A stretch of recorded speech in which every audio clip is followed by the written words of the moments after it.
Bien, Romanos capítulo 6, vamos a dar lectura en esta tarde a los versículos 7, del verso 7 al verso 10, titulando el sermón Justificados del pecado, justificados del pecado. Y dice así la palabra del Señor, Romanos 6, del 7 al 10. Porque el que ha muerto ha sido justificado del pecado, y si morimos con Cristo, creemos que también viviremos con Él, sabiendo que Cristo, habiendo resucitado de los muertos, ya no muere. La muerte no se enseñorea más de Él, porque en cuanto murió, al pecado murió una vez por todas. Esa frase es muy importante. Ya vamos a llegar allí. Mas en cuanto vive, esta frase también, desde luego, mas en cuanto vive, para Dios vive. ¿Puede una persona ser cristiana? ¿Puede una persona afirmar que es justificada o que ha sido justificada y continuar en la práctica de los pecados? De acuerdo a Romanos 6, el apóstol Pablo ha explicado, ha venido desarrollando esta idea tan importante, y el apóstol Pablo responde con un rotundo no. No, es imposible. Hermanos, por esta razón es que se hace muy importante entender cuál es la idea de Pablo, cuál es el desarrollo del pensamiento de Pablo en el capítulo 6. El capítulo 6 es el efecto de la justificación que ha sucedido en los primeros capítulos de Romanos. Es decir, si Dios nos ha justificado, si Dios nos ha declarado legal y forensemente a nosotros, sus hijos, como justos, la consecuencia o el efecto será que esos creyentes justificados van a comenzar a vivir una vida santa. Una vida apartada para el Señor, donde una sociedad, donde un mundo, donde una familia va a poder comprobar visiblemente eso. Entonces, hermanos, el desarrollo de la idea de Pablo en el capítulo 6 es mostrar el efecto de la justificación que se llama santificación.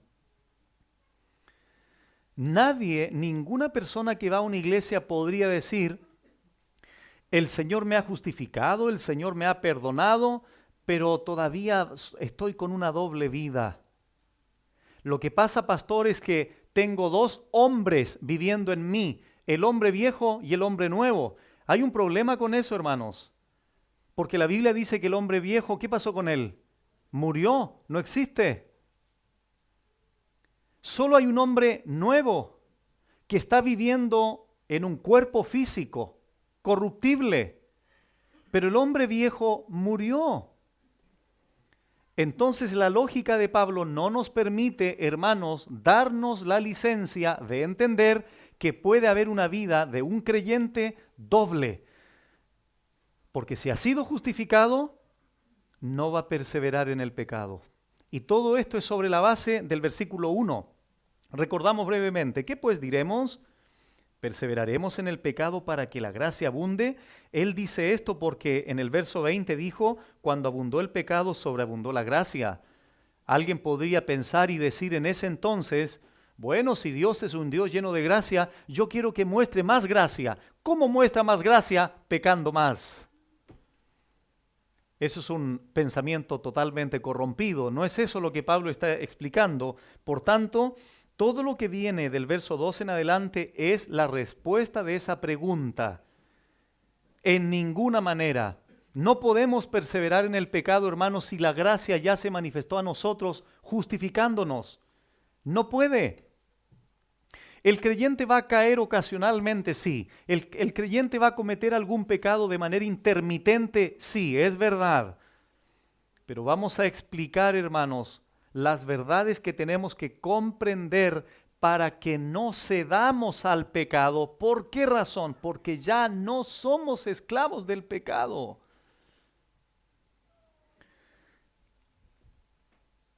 Por lo tanto, la respuesta de Pablo, recordamos, en ninguna manera, dice él, porque los que hemos muerto al pecado, ahí está la gran verdad. ¿Cómo viviremos aún en él?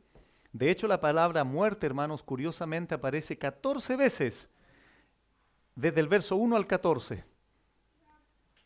14 veces la palabra muerte. Y Pablo, para ampliar mucho más ese concepto de muertos al pecado, comienza a hablar en el verso 3 en adelante. Fuimos bautizados con él en su muerte, fuimos sepultados juntamente con él, fuimos resucitados con él. Por esta razón podemos andar en vida nueva, porque resucitamos con él. Fuimos plantados juntamente con él, es decir, el creyente que ha sido plantado juntamente con él va creciendo juntamente con él, va siendo cultivado juntamente con él. Por lo tanto, todo creyente debiera dar frutos, porque está plantado juntamente con él. La vida de Cristo se transmite al creyente y comienza a manifestar el fruto básicamente del Espíritu Santo. Gálatas 5, 22. Nuestro viejo hombre fue crucificado juntamente con él. Fue crucificado, murió. Hemos escuchado o hemos aprendido anteriormente que el creyente tiene dos hombres, el viejo y el nuevo. ¿Qué dice la Biblia? El viejo no está, murió, fue crucificado. Bueno, ahí surge la pregunta natural en el cristiano y es la siguiente. Bueno, pastor, si el viejo hombre murió, ¿por qué entonces surgen impulsos a la tentación? Surgen impulsos a pecar. ¿Por qué razón? Acuérdense, ya vamos a llegar a Romanos 7. Pero antes vamos a ver otras verdades también que nos van a bendecir muchísimo. Muchísimo. Ahora, vuelvo a recordar esto que es muy importante, hermanos, que personalmente y cada vez que he escuchado buenos sermones de buenos expositores, todos sostienen lo mismo. Hemos escuchado en más de alguna vez a un cristiano que dice algo más o menos así: pastor, a mí me cuesta hacer tal cosa, me cuesta cambiar esta área, me cuesta esto otro, lucho con esto, etcétera, etcétera. ¿Cuál es el problema con eso? Puede ser o podría ser que los creyentes están descansando o están esforzándose en sus fuerzas. Por eso es que fracasan continuamente. Cuando el creyente se esfuerza en sus fuerzas, creyendo que él es capaz, te tengo malas noticias, eres incapaz. Por eso fracasa siempre. Ya, ahora sí, Señor, mañana otra vez abajo. Ahora sí, Señor, en la tarde otra vez fracasaste. Pero querido hermano, cuando tú comienzas a comprender que mi santificación se sienta sobre la base del entendimiento de lo que Cristo hizo en la cruz, siendo crucificado, sepultado y resucitado, y yo estuve con Él en su muerte, en su sepultura y resurrección, y ahora tengo una nueva vida, y yo confío en eso, creo en eso, se supone que el creyente va a estar más capacitado por la gracia para superar los obstáculos de su carácter, los obstáculos de la lucha interna que tiene, las pasiones o impulsos que va o que nos va presentando el mundo a nuestro alrededor, porque confiamos en la gracia, confiamos en lo que Cristo hizo, andamos por fe, ¿sí o no? Eso es lo que tenemos que creer, confiar, abrazarnos del sacrificio de Cristo, de su santidad. Y eso lo vamos a confirmar con mucho detalle hoy día y con mucha contundencia. Bueno, entonces el último versículo 6, sabiendo esto, que nuestro viejo hombre fue crucificado, ahí está, juntamente con él, para que el cuerpo del pecado sea destruido o quede inoperante, a fin de que no sirvamos más al pecado. Esa es una de las grandes verdades que el creyente se tiene que abrazar. ¿Cuál es? Que que ya no somos siervos del pecado, ya no somos esclavos del pecado. El creyente tiene este poder. Viene la tentación, está aquí al lado mío. ¿Cuál es la capacitación que tengo yo? ¿Cuál es el poder que Dios me ha dado a mí ante esa tentación? Es decir, no. Es decir, no. ¿Por qué razón? Porque ya me desligué de la tiranía del pecado. Se cortó el gobierno del pecado hacia mi vida.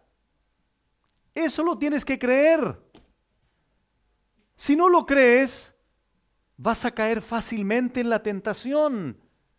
Aprende a confiar en lo que Cristo ha hecho. Aprende a confiar en la santidad de Él, no en la tuya.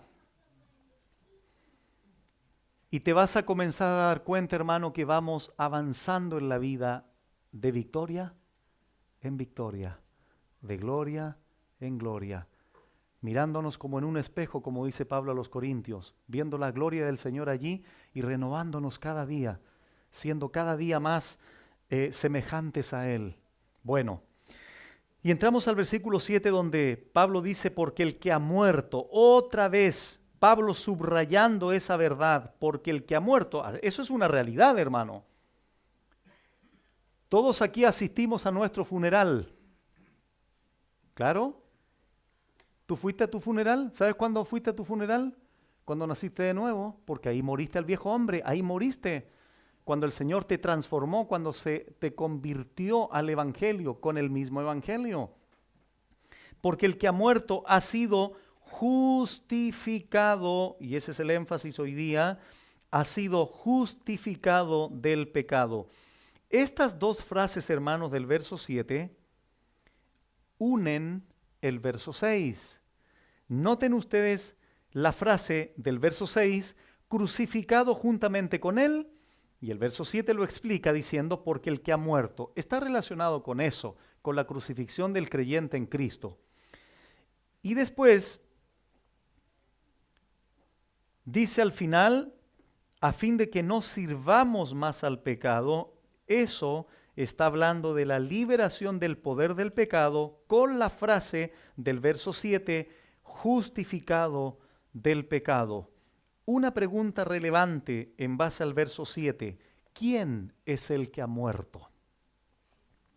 De acuerdo a lo que hemos señalado en los versos anteriores, en primer lugar, Cristo es el que murió. Él es el que murió. Pero también es cierto, como segunda cosa, unida a la anterior, es que no, ¿quién más murió en él? Nosotros. El viejo hombre, el viejo Jorge, el viejo Patricio, la vieja... ahora se ríen todos cuando digo eso. Esto, hermanos, es una identificación plena con el Señor. El que ha muerto al pecado. Cristo fue el que murió en la cruz, pero el creyente estaba en Él. Estamos identificados plenamente con Él. ¿Qué ha sucedido entonces con aquel que ha muerto? La segunda frase del 7 lo dice. Ha sido justificado del pecado. Ha sido justificado. Qué precioso es esta frase, hermanos. Miren, cuando uno estudia la Biblia, ahora no me voy a meter en esos problemas para no confundir a nadie, pero solo quiero explicar lo siguiente. En el texto griego hay una voz que se llama pasiva, que es donde la persona es la que recibe la acción. La acción la hace otro. Y esa frase en el texto griego, ha sido justificado, está en voz pasiva. ¿Qué significa eso? Que el creyente es el que ha recibido la acción. ¿De dónde? De afuera de él. ¿Quién ha hecho esa acción? Dios. Dios activamente, el creyente pasivamente. Dios hace la obra protagónicamente, el creyente la reciba. Es receptor de la obra. Ha sido justificado, porque quiero decirte, hermano, o hermanos que nos escuchan a través del mundo, tú no hiciste nada para poder ser justificado. Nada, pero ¿cómo nada, pastor? Si yo creí, ¿quién te dio la fe? Efesios 2:8. Dios. Pastor, ¿cómo que no hice nada? Si yo me arrepentí, ¿quién te dio el arrepentimiento? Hechos 5, el Señor. Porque toda buena dádiva y todo don perfecto desciende de lo alto, del Padre de las luces. Bueno, y la palabrita justificado, hermanos, se usa 26 veces en Romanos y siempre tiene que ver con la declaración judicial de parte de Dios, donde el creyente es declarado justo. Siempre es legal, siempre es forense la declaración.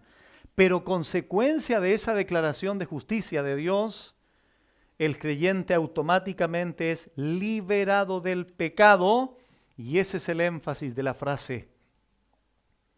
El que ya murió, en otras palabras, ha sido liberado del pecado. Atención, no de la presencia del pecado. No de la presencia del pecado, porque el pecado mora en mí todavía. El pecado mora en ti todavía. Pero de lo que somos liberados en virtud de la justificación es del poder del pecado. Del gobierno del pecado. El creyente ha sido liberado de la tiranía del pecado. Por eso es que les decía anteriormente, antes de ser cristianos, yo estaba a las órdenes del pecado. El pecado se me mostraba, yo iba como cualquier niño ante un dulce. Muestran un dulce a un niño, ¿le vas a rogar que él lo tome y se lo coma? Naturalmente un niño recibe el dulce. Así éramos antes. ¿Por qué? Porque bíblicamente tú y yo teníamos un rey, teníamos un gobernante, teníamos a un tirano que nos movía para donde quería. ¿Cómo se llamaba eso? El pecado. Pero como hemos muerto al pecado, ya el pecado no te puede gobernar. El creyente ahora tiene el poder. El creyente ahora tiene la capacidad de decir no en el poder del Espíritu Santo, en el poder de la palabra de Dios. Eso el incrédulo no lo puede hacer. El incrédulo simplemente da rienda suelta a su naturaleza. Pero nosotros sí, hermanos. ¿Por qué? Porque fuimos bautizados en Él, muertos con Él, bautizados con Él, resucitados con Él, tenemos una vida nueva. Recuerda lo siguiente, hermano, el Señor no te puso un parche, el Señor no te está mejorando, el Señor te hizo uno nuevo, una nueva. A la iglesia no venimos a rehabilitarnos, a la iglesia el Señor nos trae y nos hace nuevos. Somos nuevos. Eso es lo que tenemos que comenzar a entender para que tenga relevancia la enseñanza y lo llevemos a la práctica en santificación. Bueno, entonces pregúntate, hermano, antes de estar ante una tentación, Señor, yo morí contigo en la cruz, yo tengo una vida nueva, Señor, yo soy nuevo en ti. ¿Por qué voy a ceder al pecado? ¿Por qué voy a pecar? ¿Por qué, Señor? Si tú me das el poder, mi viejo hombre murió. Y te apartas, volteas tu cabeza y vas hacia otro lado. ¿Por qué? Porque moriste al pecado y en consecuencia has sido liberado de ese poder. Hermano, ¿no te alegra eso? ¿O te gustaba ser como una marioneta del pecado antes? Que el pecado era la persona, ¿se han dado cuenta de eso, cierto? Esa persona que coloca aquí como una especie de hilos y empieza a mover el de abajo. Así éramos nosotros. El pecado hacía lo que quería con nosotros. Agrégale esto, los focos externos, el mundo, Satanás, etc. El creyente es alguien que ha sido absuelto de la culpa, penalidad y castigo del pecado. Ya no está endeudado legalmente con las exigencias de la ley. Él nos justificó y por tanto nos liberó del poder, la tiranía. el gobierno, el control del pecado. Por eso más abajo el Señor va a comenzar a explicar a través de Pablo que ahora ya no somos siervos del pecado, sino que ahora somos siervos de la justicia. ¿Estamos capacitados para eso? Entonces, hermano, mira, espero que el Espíritu Santo comience a darte a entender lo siguiente. A ver, sí, estoy entendiéndolo. Entonces, ¿por qué cedo fácilmente al pecado? Y puedes llegar a la conclusión que no eres salvo, hermano. Pero te va a hacer bien. Es que me voy a asustar, pastor. Qué bueno que te asustes. Porque eso te va a llevar a rogar al Señor por salvación real. Y no jugar a ser cristiano y venir aquí al culto todos los fines de semana. Pastor, pero yo fácilmente cedo. Es que a lo mejor no has muerto con el Señor. A lo mejor no has sido liberado del pecado. Pero firmaste un libro de miembros. Pero te bautizaste. Pero participas de la cena del Señor una vez al mes. Sí, pero no has muerto con el Señor. No has sido liberado del pecado. Si eso te asusta, bienvenido sea el susto. Pero como dice Pablo a los Corintios, hablando allí de la tristeza, es un susto que te lleve al arrepentimiento.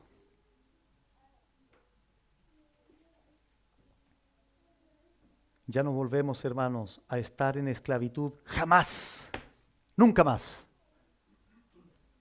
¿Entendiste eso?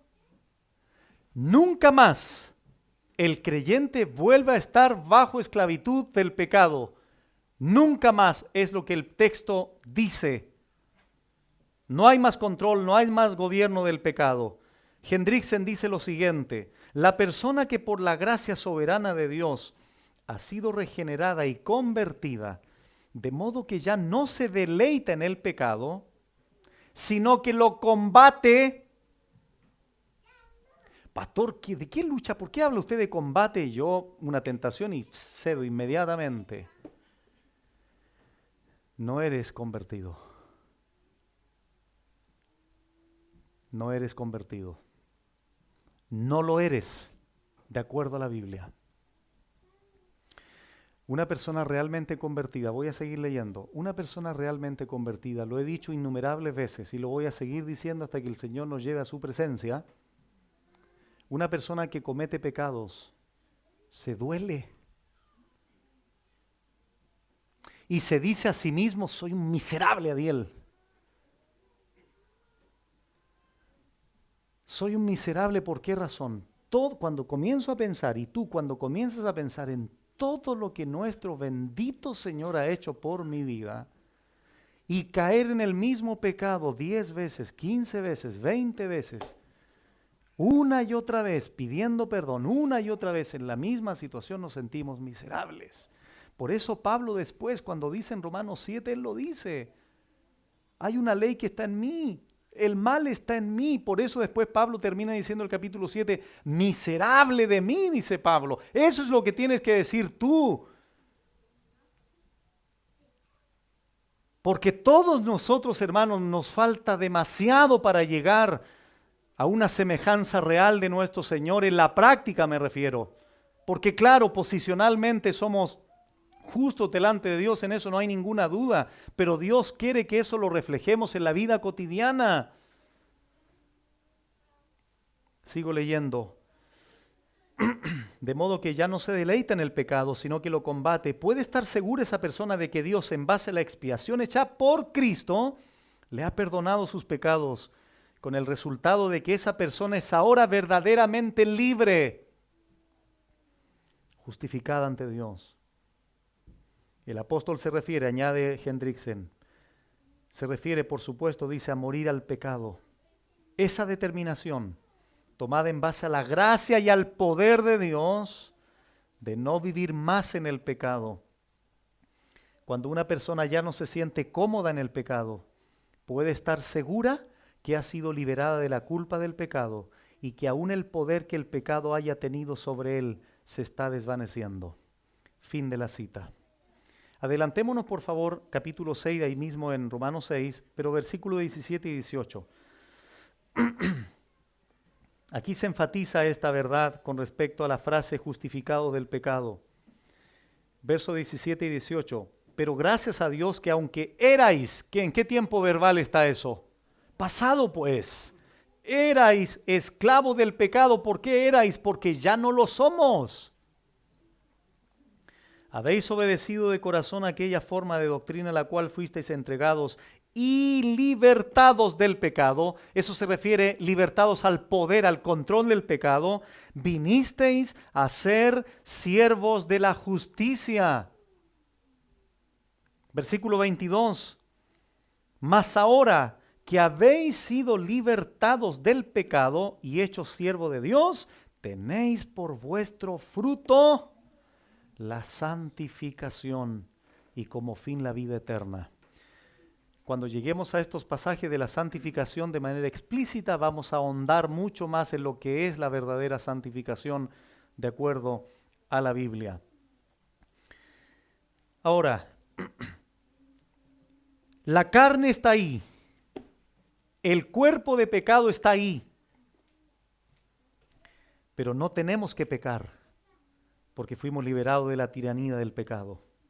Hermanos, ese poder dominante del pecado ha sido roto, definitivamente roto, no perfectamente erradicado, porque sigue el pecado, sino perfectamente destrozado su dominio, su reinado, su gobierno en nosotros.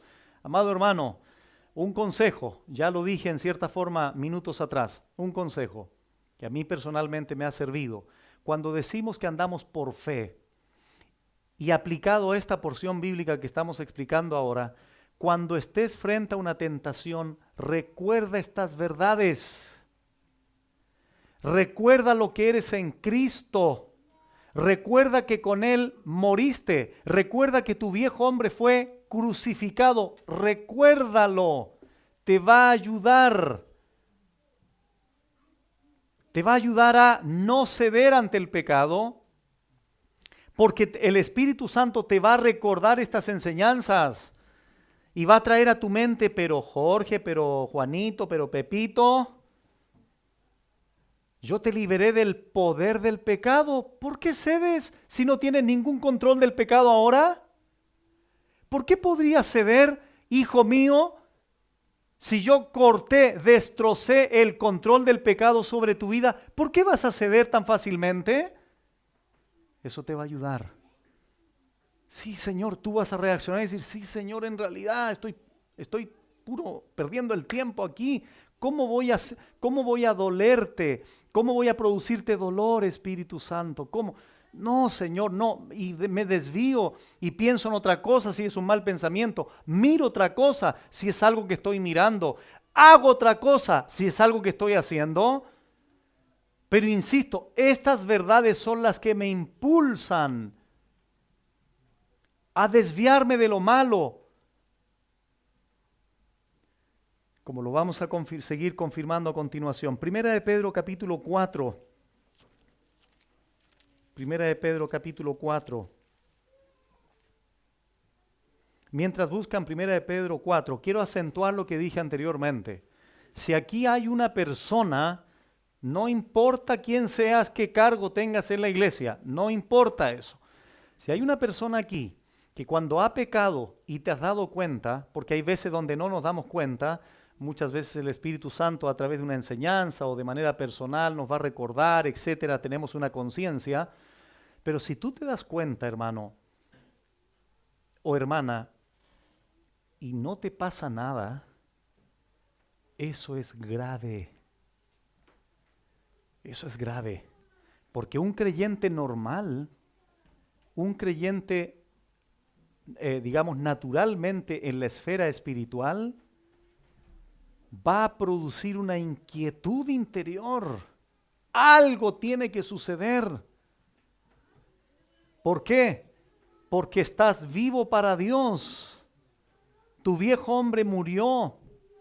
Por eso Pablo dice a los Efesios, no contristéis al Espíritu Santo, no le causen dolor al Espíritu Santo con el cual fuisteis sellados. Y dice 1 Corintios 7 que el que se une al Señor, un espíritu es con Él. ¿Qué dice 1 de Pedro 4, 1 y 2? puesto que Cristo ha padecido por nosotros en la carne, vosotros también armaos del mismo pensamiento. Noten qué linda palabra, armaos. Del mismo pensamiento, pues quien ha padecido en la carne, ¿qué dice ahora? Terminó con el pecado, para no vivir el tiempo que resta en la carne, conforme a las concupiscencias de los hombres, sino conforme a la voluntad de Dios.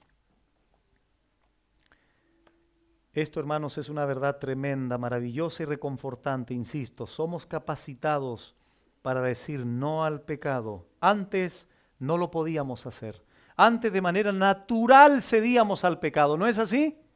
Acuérdate en tu vida antigua. Acuérdate en tu vida antigua. Una vez puse este ejemplo. Si tú aquí al frente colocas un buitre y una paloma, y al frente del buitre y al frente de la paloma colocas dos platos o dos conjuntos de cosas. En uno colocas carroña, o al centro colocas carroña, y al otro lado semillas. Y le abre la jaula al buitre. ¿El buitre a dónde se va a ir a comer naturalmente? A la carroña. ¿Tienes que forzar al buitre para que coma semillas? O sea, perdón, para que coma carroña, ¿lo tienes que forzar? ¿Lo tienes que obligar? ¿Tienes que tratar de manipular al buitre para que coma carroña? No. ¿Por qué razón? Porque su naturaleza lo inclina a la carroña. Lo mismo pasa con la paloma. Abre la jaula a la paloma naturalmente, sin presión alguna, sin manipulación alguna, va a ir y va a comer semillas. Entonces, si ahora tú me vienes y me dices, pastor, a mí me abren la jaula y yo facilito, voy a comer carroña. Hay un problema entonces. Tu naturaleza no ha sido todavía. No tienes la naturaleza de vida en tu vida, porque el viejo hombre murió. El viejo hombre ya no come carroña. Ahora somos nuevas criaturas. Ahora de manera natural debiéramos inclinarnos por todo lo que es piadoso, por todo lo que es honesto, por todo lo que es virtuoso, etcétera, etcétera. Regresamos a Romanos 6, verso 8. Dice ahora, y si morimos con Cristo, creemos que también viviremos con Él, sabiendo que Cristo, habiendo resucitado a los muertos, ya no muere, la muerte no se enseñorea más de Él. Aquí tenemos la misma idea del versos 3 y 5. ¿En qué sentido? Bueno, Pablo vuelve a enfatizar, morimos, el que ha muerto, etcétera. Si morimos con Cristo, creemos que también viviremos con Él. Acuérdense que en ese evento glorioso de nuestro bautismo en agua, en el ritual del agua, en el sacramento del agua, refleja lo que sucedió en la cruz, la sepultura y la resurrección. ¿Recuerdan que eso lo explicamos? Pero es necesario hacer una aclaración también.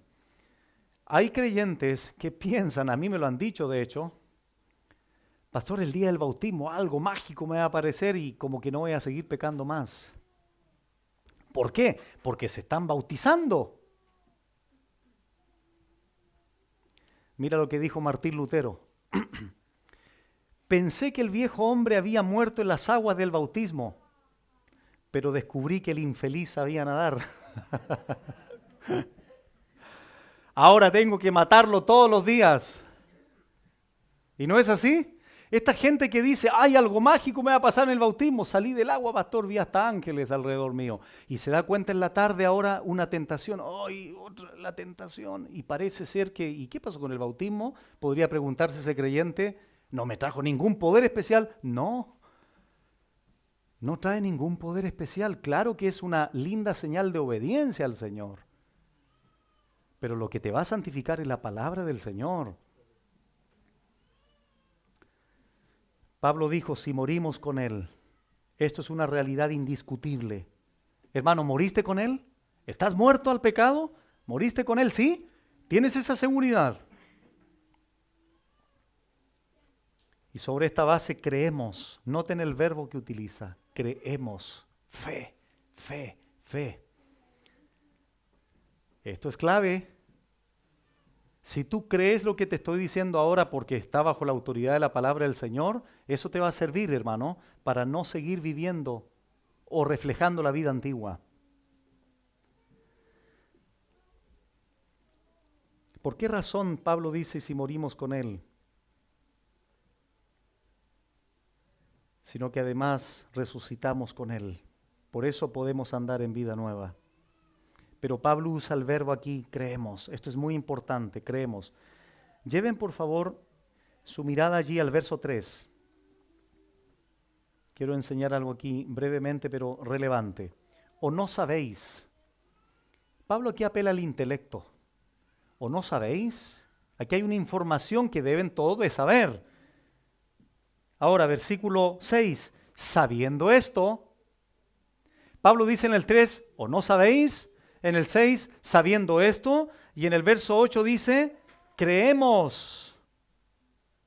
Una expresión de absoluta confianza. Pablo dice amén a esto.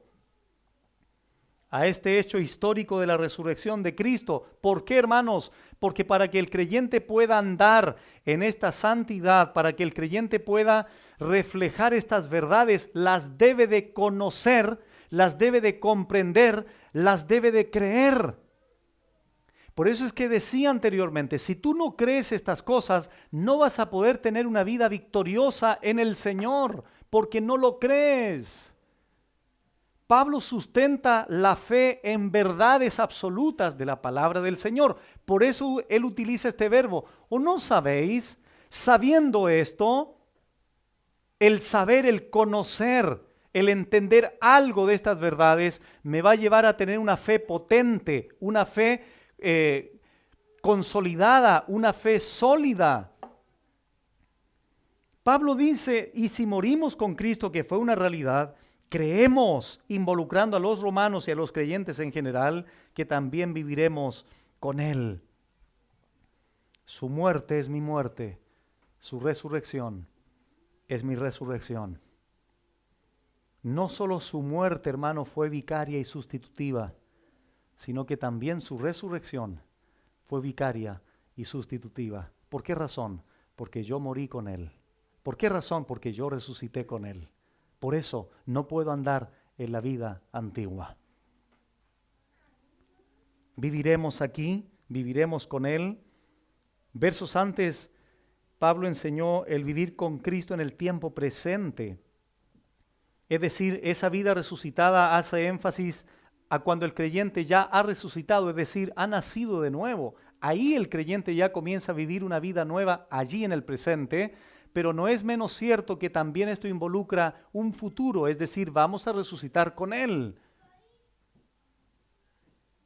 Porque la obra del Señor cubre el pasado, el presente y el futuro del creyente justificado y liberado del pecado. Viviremos con Él ahora y en la eternidad sin ninguna duda.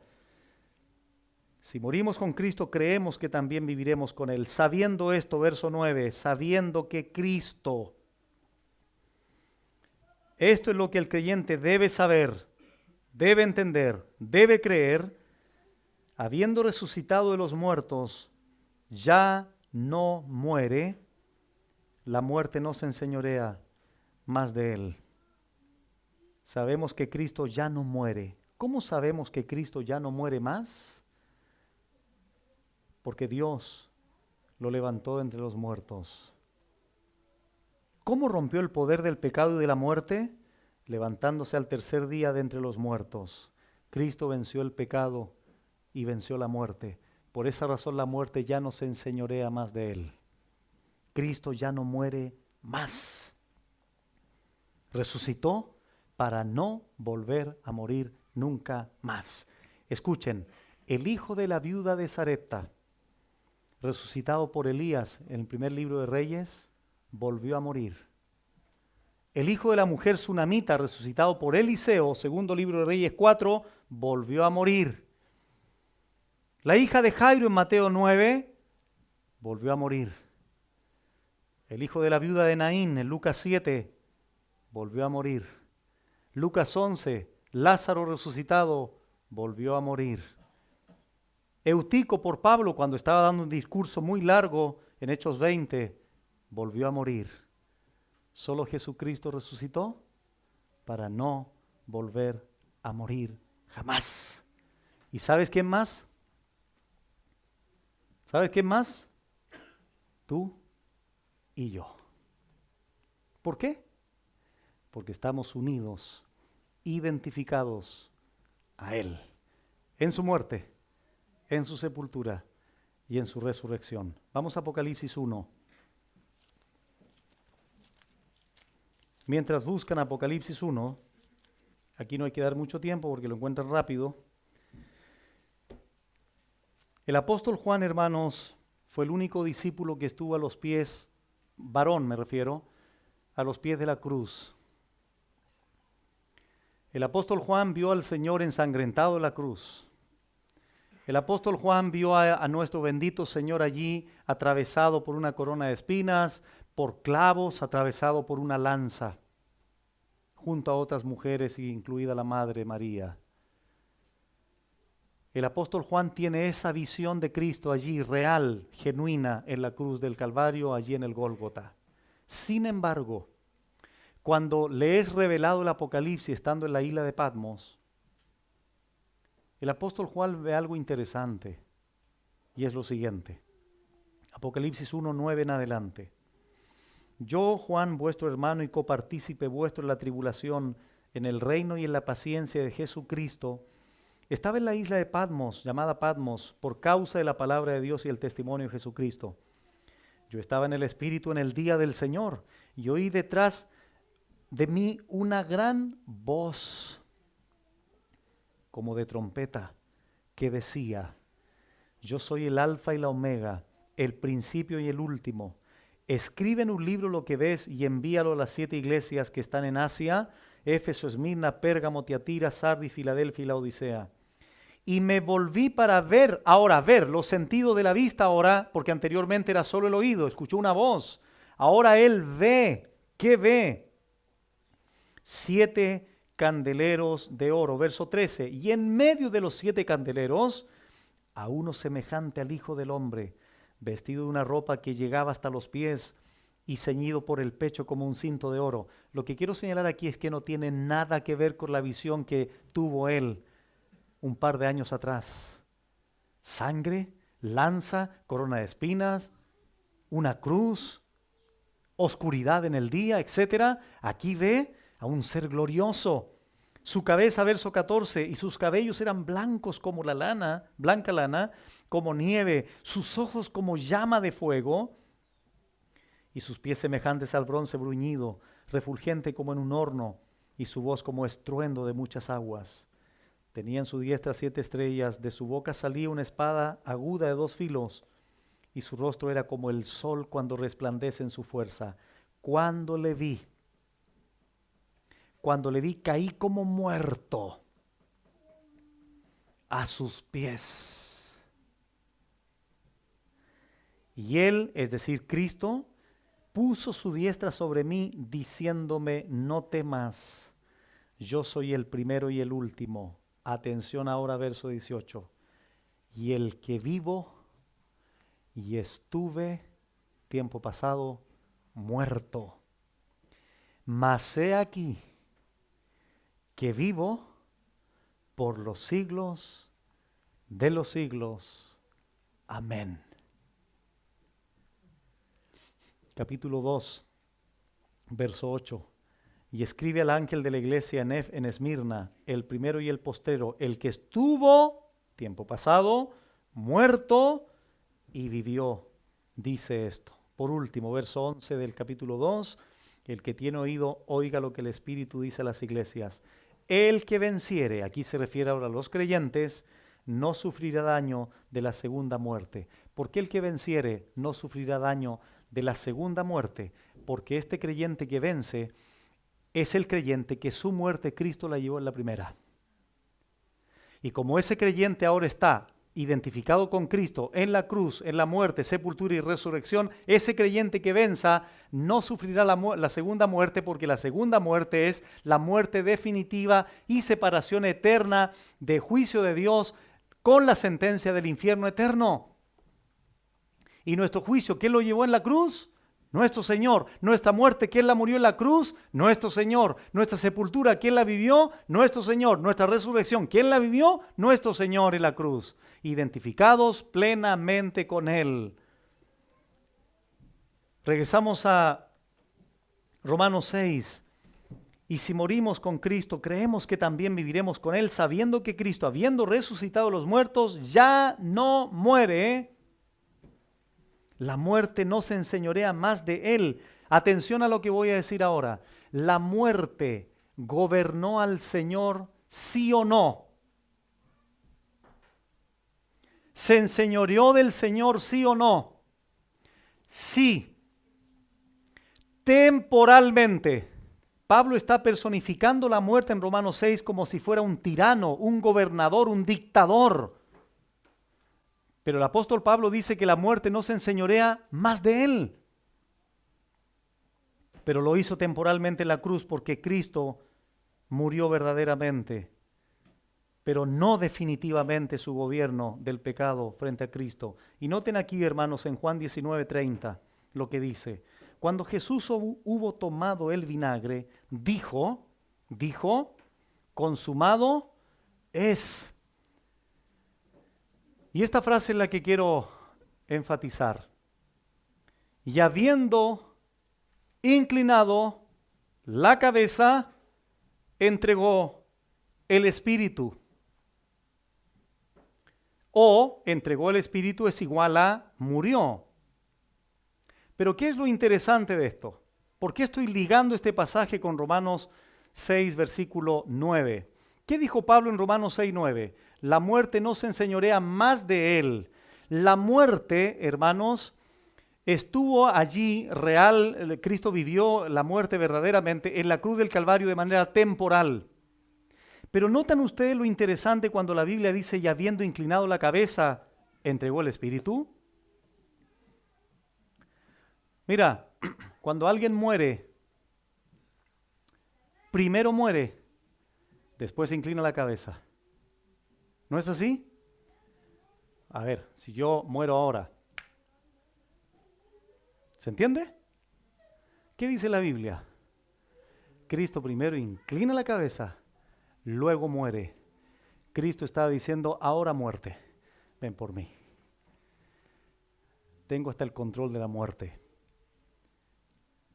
Pero solo por 3 días. Porque al tercer día, escúchame bien, muerte, te derroto, para que no te enseñorees más de mí. Inclinando la cabeza, entregó el Espíritu. Ese es el poder de nuestro bendito Señor, que nadie le quitó la vida, Él la dio de sí mismo. Cristo está vivo. De hecho, Pablo escribió su carta, recordamos la introducción, años 56, 58 aproximadamente, hacía 25 a 30 años atrás, que Cristo ya había muerto, pero Pablo dice, Cristo vive. Acuérdense que se le apareció en Hechos 9, camino a Damasco a Pablo, y le quedó clarito que Cristo vive.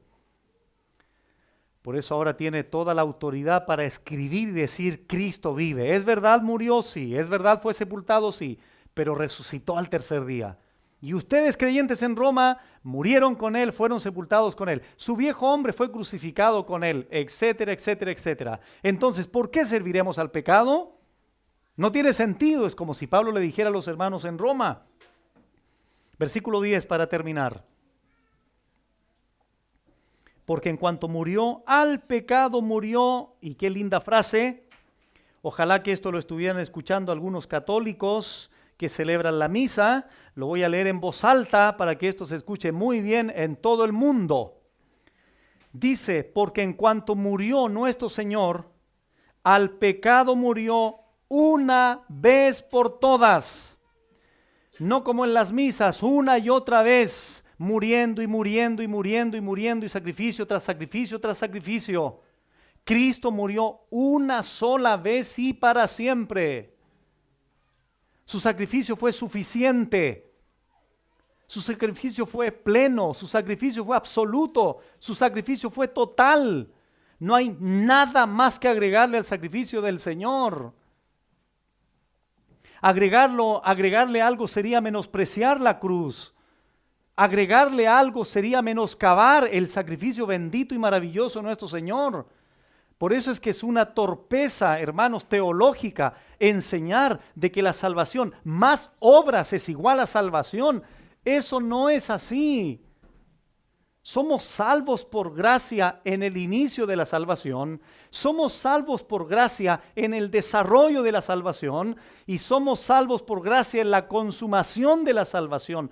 Todos los estados de la cronología de la salvación del creyente descansan en la gracia.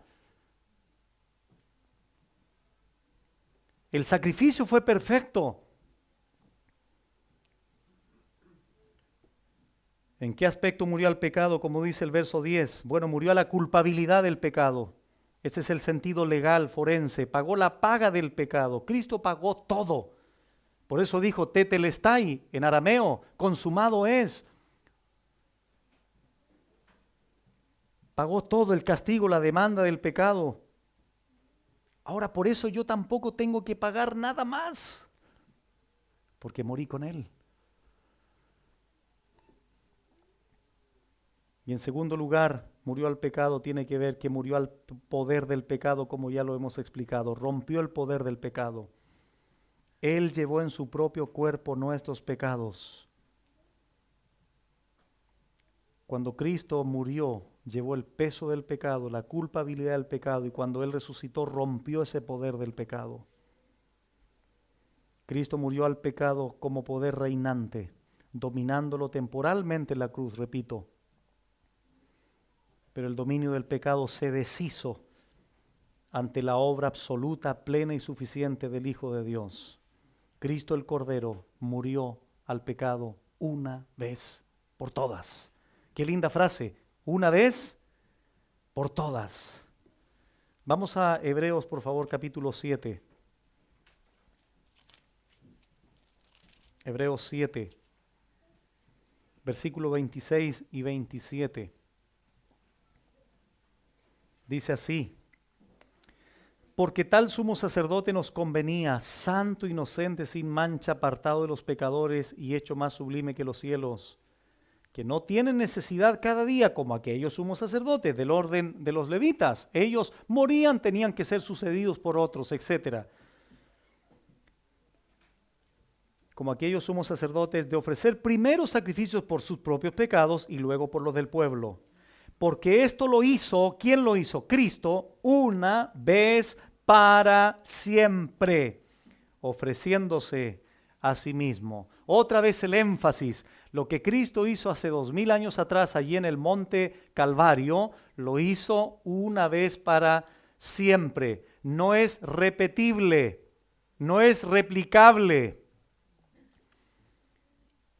Hebreos 9. Verso 11 y 12 dice así: pero estando ya presente Cristo, sumo sacerdote de los bienes venideros, por el más amplio y más perfecto tabernáculo, no hecho de manos, es decir, no de esta creación, y no por sangre de machos cabríos ni de becerros, que eran uno tras otro, etcétera, sino por su propia sangre. Atención, entró una vez. ¿Por cuánto tiempo? A ver. Ok, para siempre, en el lugar santísimo, habiendo obtenido plena, suficiente y totalmente eterna redención, eterna, no por 2 semanas, no por un año, no por un siglo, eterna redención. Versículo 28.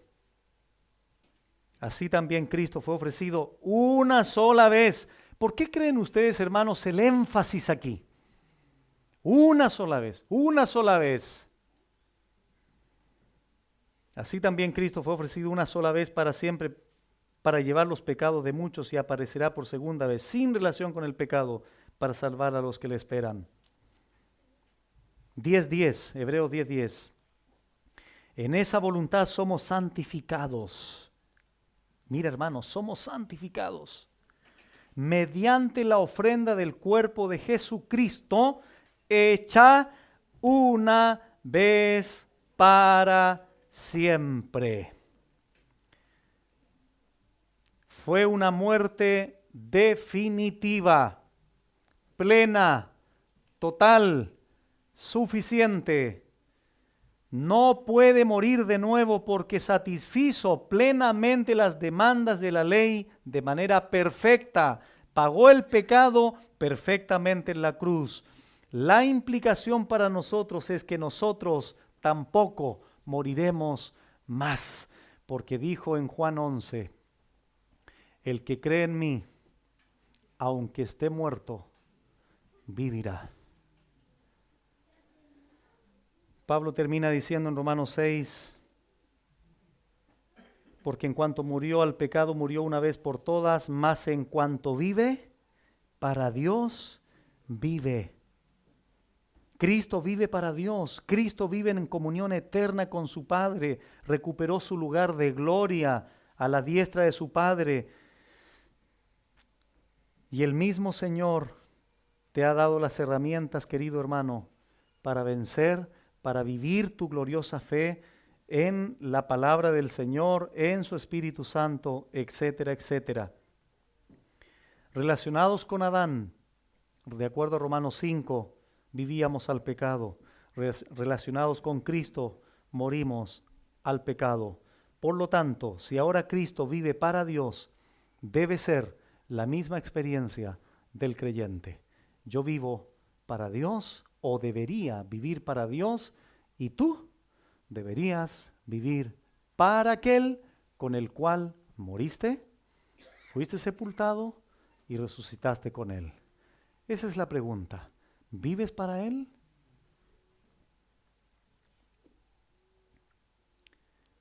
Si yo fui justificado, si fui liberado del pecado, si fui bautizado con Cristo en su muerte, fui sepultado con él, bueno, un sinnúmero de verdades que hemos afirmado, la pregunta es, ¿por qué sigues viviendo para ti mismo?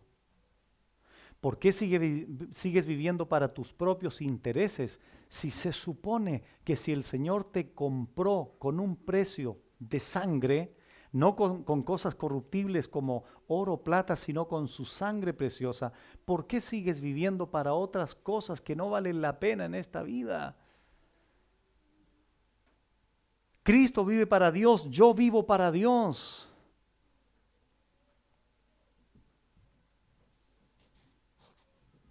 Estas son las verdades, hermanos, que al creyente deben fortalecerlo, deben animarlo. No olvides, por favor, lo que el Señor ha hecho por ti. Recuerda las verdades, moriste con Él, tu viejo hombre ya es parte del pasado.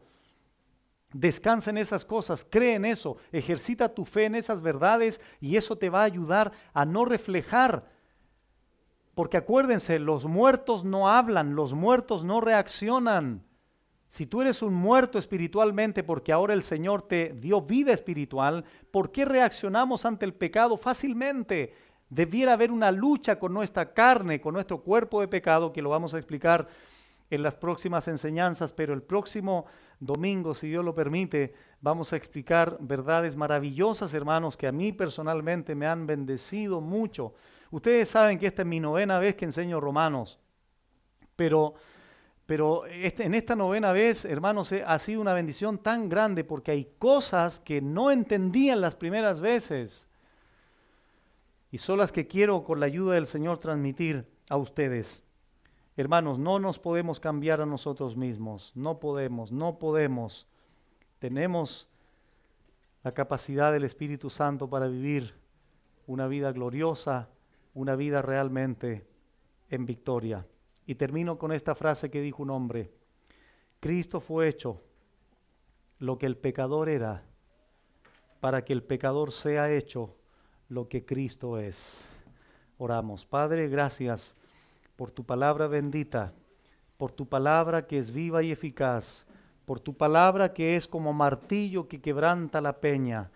Gracias por tu palabra que es dulce como la miel. Gracias por tu palabra que es más preciosa que las piedras, como el oro, como la plata, como el oro muy refinado. Gracias porque tu palabra, Señor, es un alimento, es como una leche que no es adulterada, sino que fortalece, que nutre nuestro espíritu.